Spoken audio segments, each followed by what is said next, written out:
प्रवीण भाई, आप एक एमिनेंट कैंसर सर्जन भी थे, तो आपको क्या इसे लगा जे आप हिंदू राष्ट्र बनाने के लिए आगे बढ़ गए किस लिए? जय जगन्नाथ, जय महादेव। घटनाएं तो कश्मीर की थी जब हिंदू को मारकर भगाया। घटना का रोल तो होता ही है, पर ज्यादा कहूंगा कि भगवान की इच्छा।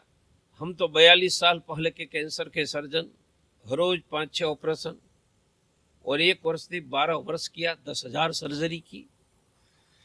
भगवान की इच्छा थी कि ऑपरेशन न करें। हम उड़ीसा के जंगलों में घूमे, इसलिए कंधमाल में गुरुजी की हत्या हुई। तब विपरीत परिस्थिति में मैं ही आया था। देश में कहीं कश्मीर है, आसाम है, बंगाल है, हिंदुओं को जगाना, हिंदुओं की रक्षा के लिए खड़ा रहना आज भी संकल्प है। संकल्प आगे बढ़ रहा है। अंतरराष्ट्रीय हिंदू परिषद, राष्ट्रीय बजरंग दल, राष्ट्रीय महिला परिषद ओजस्विनी, राष्ट्रीय छात्र परिषद के महिला लोग के लिए क्या करेंगे आगे? महिलाओं के लिए हमारे 2 संगठन काम कर रहे हैं। एक तो राष्ट्रीय महिला परिषद, दूसरी ओजस्विनी। एक मुट्ठी अनाज घरों घरों में अन्न कौन देता है? महिला। ये हमारी राष्ट्रीय महिला परिषद ओजस्विनी करती है। बच्चों को टैलेंट बढ़ाकर संस्कार देना, किड्स अहेड, यह भी राष्ट्रीय महिला परिषद ओजस्विनी के द्वारा है। हमारा युवतियों के लिए एक प्रोग्राम है, उसका नाम सेल्फ प्रोटेक्शन ट्रेनिंग। उनका सूत्र है, छूटेंगे, पीटेंगे, भागेंगे। कौन छूटेगी?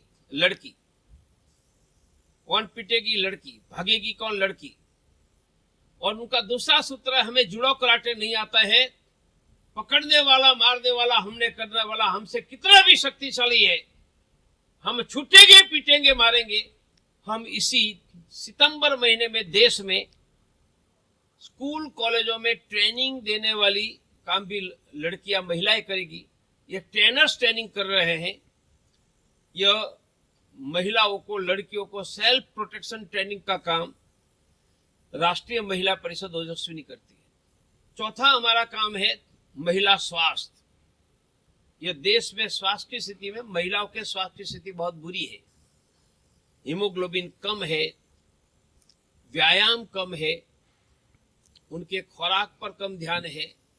एनुअल, हर वर्ष मेडिकल चेकअप पुरुष अपना करवाता है, अपनी मां पत्नी का नहीं करवाता है। तो महिला स्वास्थ्य। और 5वां, महिला रोजगार स्वावलंबन। महिलाओं के सम्मान में राष्ट्रीय महिला परिषद ओजस्विनी मैदान में। हर एक स्टेट में तो डबल इंजन सरकार है, उसका बावजूद अभी एम्प्लॉयमेंट अपॉर्चुनिटी बहुत कमी है भारत में। उसका क्या वजह है? 2 वजह है। एक तो भारत में जनसंख्या ज्यादा है, और दूसरा इकोनॉमी ग्रो होगी तभी रोजगार बढ़ेगा। तीसरा, रोजगार का क्षेत्र कौन सा? सबसे बड़ा क्षेत्र कृषि है, एग्रीकल्चर। दूसरा, स्मॉल स्केल इंडस्ट्रीज।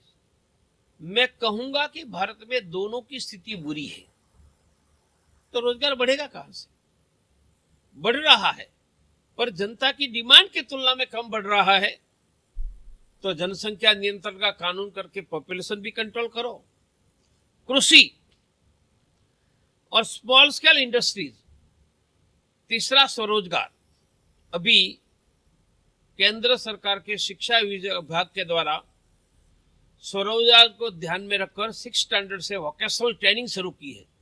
मैं भारत की सभी स्कूलों को प्रार्थना करूंगा, निष्ठा से केंद्र सरकार के शिक्षा विभाग की वोकेशनल ट्रेनिंग योजना का अमल करो। रोजगार का ये तीसरा रास्ता है जो केंद्र सरकार ने किया है, पर मेरी जानकारी है कि भारत की सभी स्कूलों ने अमल नहीं किया है। सब करो, ये लोगों को स्वरोजगार देने का रास्ता है। बिल्कुल। आपको जगन्नाथ मंदिर कैसा लगा? पूरी जगन्नाथ मंदिर पहले से कोई डेवलपमेंट आपको जगन्नाथ लगा? मंदिर तो अच्छा लगा, व्यवस्था अच्छी है, परंतु कुछ प्राचीन मठ, रोम की शोभा रोम की गलियों से है, फोर्टेक हाईवे से नहीं है। काशी की शोभा काशी की गलियों से। मेरा करना है पुरी का विकास, काशी का विकास, सोमनाथ का विकास करते समय यूरोप की तर्ज पर विकास करना मत करो।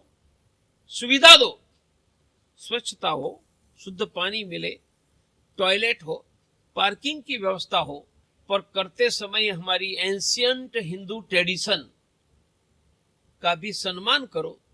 मैं देख रहा हूं कि भारत के तीर्थ स्थानों को यूरोप के टूरिज्म जैसे बना रहे हैं। विकास करो, सुविधा दो, उनको टूरिज्म सेंटर मत बनाओ। तो विकास के लिए प्रवीण भाई तो प्रयास जारी रखेंगे। आज उड़ीसा में आपका जगन्नाथ धाम को आए थे, इसीलिए हमारा सबका तरफ से हम लोग धन्यवाद देते हैं। एमबीसी धन्यवाद। पॉडकास्ट तरफ से भी धन्यवाद देते हैं। धन्यवाद बद्री जी को, धन्यवाद।